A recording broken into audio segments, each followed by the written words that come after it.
Hello, my name is Andy, and I am arguing against the claim that the US should have bombed Hiroshima and Nagasaki based on environmental factors that came to light after the fact.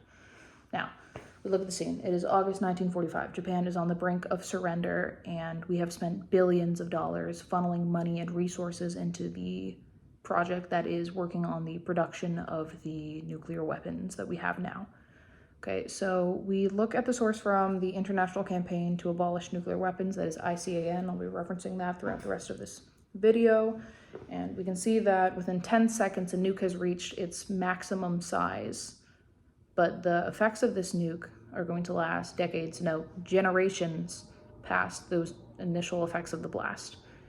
Now, if we look back to the article, Environmental Impact of Nuclear Warfare by Arthur Westing, we can see that a nuclear weapon like this spends about half of its energy within seconds, resulting in the blast wave. However, following that is the thermal pulse, which annihilated about 50% of wildlife. Additionally, it converts O3 to O2, which is allowing more UV radiation into the environment. A 50% depletion of O3 into O2, as referenced previously, is going to result in a 3-fold increase of UV exposure. Now, if we source back to the ICAN source, we can see that 70% of buildings were annihilated by the initial blast. Additionally, this is also going to cause radioactive rain falling from the sky. Now, the source mentions that about 5 to 6 years after the blast, there was an increase in leukemia amongst survivors, and about a decade after, they saw an increase in thyroid, breast, lung, and other types of cancer.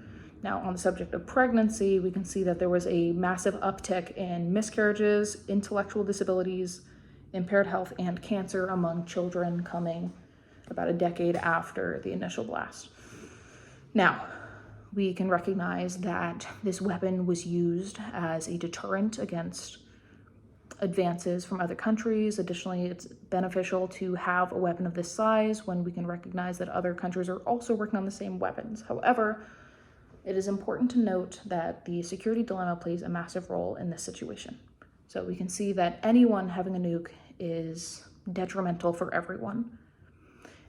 The way I kind of understand it is that if everyone has a gun, then everyone can get shot. And if no one has a gun, then no one can get shot. Now, after the initial launching of this nuclear bomb, there came several other countries following in suit. And the fact that we had a bomb first doesn't mean much now that everyone has a bomb.